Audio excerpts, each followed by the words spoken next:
अहोई अष्टमी व्रत कथा। ये महापर्व अपने संतान की रक्षा के लिए किया जाता है। संतान की सुख समृद्धि की कामना का व्रत अहोई अष्टमी के नाम से जाना जाता है। कार्तिक मास के कृष्ण पक्ष की अष्टमी को माताएं अपने वंश के संचालक पुत्र पुत्री की दीर्घायु प्रतिष्ठा मान सम्मान के लिए व्रत रखती हैं।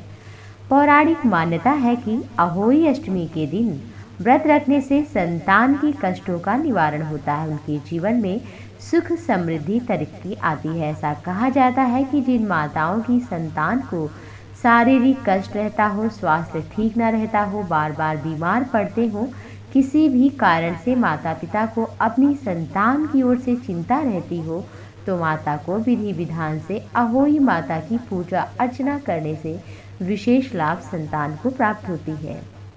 माता अहोई माता पार्वती ही है। अहोई अनहोनी शब्द का अपभ्रंश है। अनहोनी को टालने वाली माता देवी जगदम्बा है, इसलिए इस दिन माँ भगवती पार्वती की पूजा अर्चना भी की जाती है। अपनी संतान की दीर्घायु और अनहोनी से रक्षा के लिए ये व्रत किया जाता है।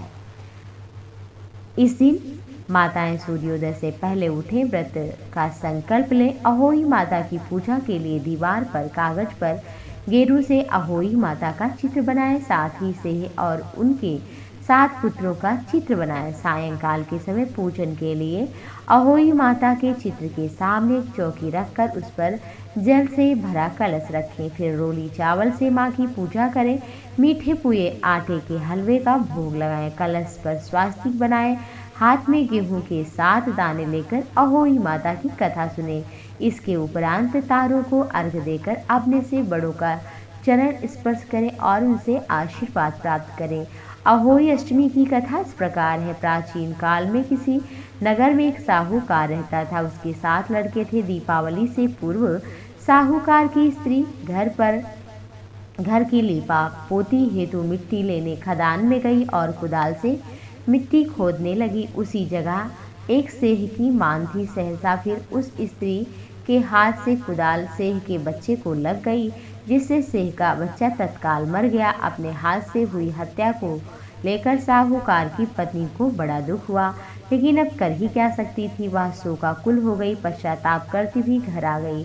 कुछ दिन बाद उसके बेटे का भी निधन हो गया। फिर अचानक दूसरा, तीसरा, इस प्रकार वर्ष भर में उसके 7 बेटे मर गए। महिला बड़ी ही दुखी हो गई। एक दिन की बात है, उसके आसपास की महिलाओं को विलाप करते हुए बताया कि उसने जानबूझकर कभी कोई पाप नहीं किया। एक बार खदान में मिट्टी खोदते हुए अनजाने में उससे एक सेह के बच्चे की हत्या हो गई थी और उसके बाद मेरे 7 पुत्र की मृत्यु हो गई। यह सुनकर औरतों ने साहूकार की पत्नी को दिलासा देते हुए कहा कि यह बात बताकर तुमने जो पश्चाताप किया उससे तुम्हारा आधा पाप तो नष्ट हो गया है।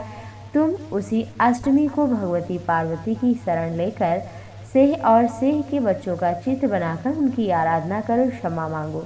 ईश्वर की कृपा से तुम्हारा पाप नष्ट हो जाएगा। साहूकार की पत्नी ने उनकी बात मानकर कार्तिक मास की कृष्ण पक्ष की अष्टमी को उपवास पूजा याचना की।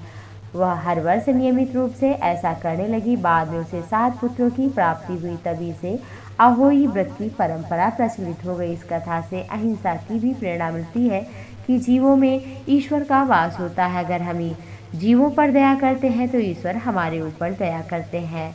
अहोई माता भगवती पार्वती माता ही कहलाती हैं। वो ही जीवों की रक्षा करती हैं, संतान की रक्षा करती हैं।